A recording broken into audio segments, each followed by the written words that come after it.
This is the story of that little girl's unbreakable vow. This is the story of Heidi Jones and the 46-year promise she kept to her murdered mother. Part 1. The Night the World Ended. Price, Utah, July 30th, 1970. The year is 1970. Price, Utah is a world away from the societal turmoil rocking the rest of the country. It's a town of hard work, coal dust, and simple values. Here, Loretta Jones was building a new life. Loretta was only 23 years old. A beautiful, vivacious young woman, a single mother doing her absolute best to raise her daughter, Heidi, who was 4 years old and the light of her life. They lived in a small, rented house near the downtown area. Loretta was a fiercely loving, protective mother, a classic independent woman of the era. On the afternoon of July 29th, the day before the murder, Loretta and Heidi were out running errands. It was during this time they ran into a man named Thomas Edward Egley. Egley was a known acquaintance, someone who had done some odd jobs for Loretta's mother. And he had a reputation around town. He saw Loretta and Heidi, and in a gesture that seemed friendly enough at the time, he offered to buy them hamburgers. A small kindness that would soon become a terrifying piece of a horrific puzzle. Later that evening, the pieces of that puzzle began to fall into place. Pieces the police would tragically ignore. Around 9:30 p.m., just a few blocks from Loretta's home, Thomas Egley was seen attempting to grab another child. A neighbor intervened, and Egley fled the scene, vanishing into the night. This near miss was a red flag the size of a billboard, a warning sign that the town's tranquility was about to be violated by a predator already on the prowl. The house on 400 South. Loretta and Heidi were home that night, safe and sound in their small sanctuary. Heidi was put to bed in her room, the only light coming from the crack under her door. In her final moments, Loretta's ultimate goal was not to save herself, but to save her daughter from the trauma of hearing her death. It was a mother's instinct, a silent sacrifice that would forever define the depth of her love. Heidi was protected only by the thin wooden door to her room, and the chilling truth that her mother fought silently to keep her behind it. A child's discovery. The next morning, the silence was absolute. 4-year-old Heidi awoke and wandered out of her room, expecting to find her mother. Instead, she found a scene that would be etched into her memory, an image she would try to suppress for decades, yet one that would ultimately guide her quest for justice. The investigation was officially underway. Part 2, the failure of the first investigation. A witness ignored. When police arrived at the house, they treated the scene as a robbery turned murder, despite the obvious sexual assault. The local police force in a small town like Price was ill-equipped to handle a homicide of this magnitude, especially one involving the level of violence they found. But there was a witness, a 4-year-old girl who had been in the house. Heidi, in the chaotic aftermath, repeatedly tried to tell investigators and her family who the man was. To a child, a killer is just a name and a face. The man who bought them the hamburgers, the man she saw leaving the house. She kept saying a name, Tom. Her grandmother, Lorene, tried to press the police.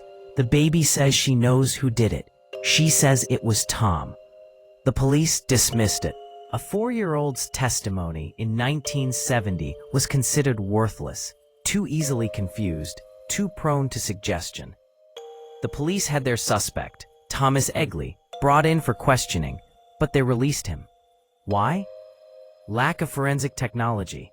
The science of DNA was still in its infancy.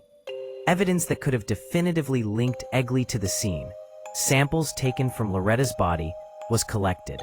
But in 1970, it was not tested. It was filed away. Then tragically, it was lost. The failure to connect the dots. Investigators failed to fully connect the attempted child abduction just blocks away the previous night to the murder. They failed to see the clear pattern of a sexual predator who had escalated his crimes. Witness dismissal. The most vital, living witness, Heidi, was disregarded. Her innocent, truthful testimony was deemed too unreliable for a court of law, allowing a killer to walk away. Thomas Egley left Utah and moved to Colorado, settling into a life of anonymity. The police had their man, they let him go, and the case of Loretta Jones was officially stamped cold. The quiet agony of a cold case. Heidi was taken in by her grandmother, Lorene. She was a motherless child, raised under the heavy cloud of unresolved violence. She grew up knowing her mother's killer was free. Every small failure in the police investigation was a fresh stab of pain for the family. The disappearance of the key physical evidence years later, the collected samples, was the final insult, making the case seemingly unsolvable forever.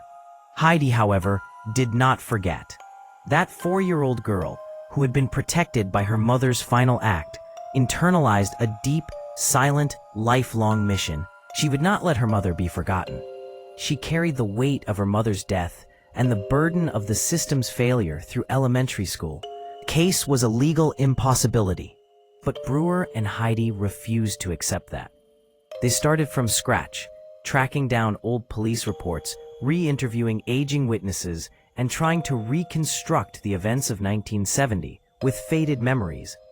During this meticulous process, an almost miraculous detail emerged. They tracked down a former medical examiner's assistant, a man who had worked the case in 1970.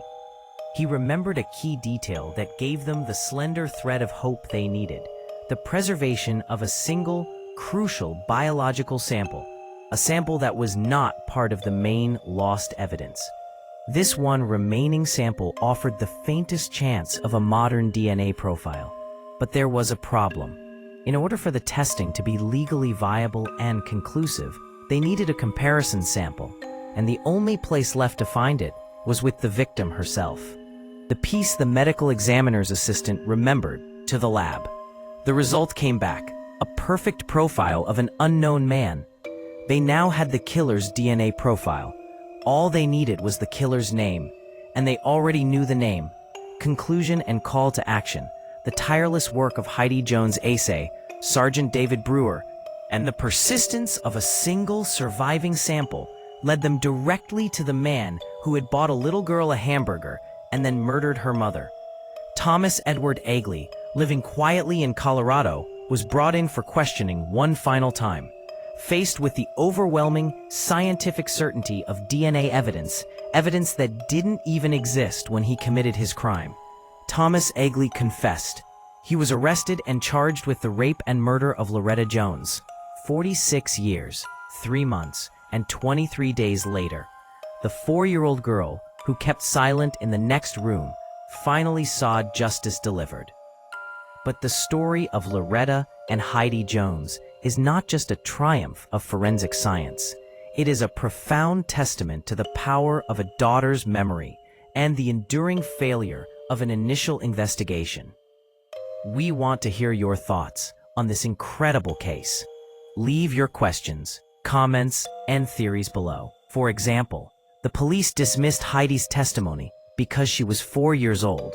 Given her story proved true, what changes do you think law enforcement should make in how they treat child witnesses in sensitive cases? Question 2. The original evidence was lost, a devastating setback. What kind of policies should police agencies have in place to ensure vital, time-sensitive forensic evidence is never discarded or misplaced, especially in cold cases? Question 3. Thomas Egley walked free for 46 years, living a life while a daughter grieved. What do you think is the ultimate cost of a failed investigation? Not just to the victim's family, but to society as a whole. Tell us your opinion in the comments, and don't forget to like and subscribe for more deep dive documentaries into the true stories that history tried to forget.